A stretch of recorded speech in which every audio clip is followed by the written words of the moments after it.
Hi friends, అందరూ ఎలా ఉన్నారు? బాగున్నారు అనుకుంటున్నా. నేను చాలా బాగున్నాను.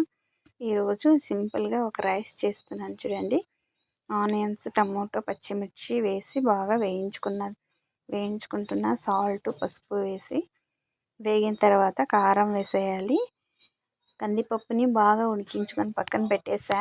కందిపప్పు రైసు చూడండి, పక్కన పెట్టి ఉంచుకున్నా. కారం బాగా మగ్గిపోయిన తర్వాత కందిపప్పును వేసి బాగా మగ్గనివ్వాలి. బిసబెళ్ళబాత్ పౌడర్ కాస్తంత వేస్తా దీంట్లోకి.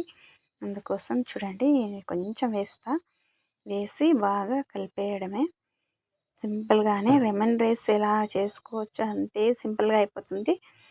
చూడండి మీరు ఒకసారి ట్రై చేయండి. పిల్లల కోసం మనము చేస్తుంటాం కాబట్టి ఇప్పుడు స్కూల్కి వెళ్ళిపోతుంటారా పిల్లలు, అందుకే కోసమే నేను ఇలాగ ఒక రైస్ చేసి చూపిస్తున్నాను. చూడండి నేను చేసుకుంటుంటా. చాలా టేస్ట్ ఉంటుంది, సింపుల్గానే అయిపోతుంది. చూడండి ఇలా రెడీ అయిపోయింది. చాలా బాగుంటుంది.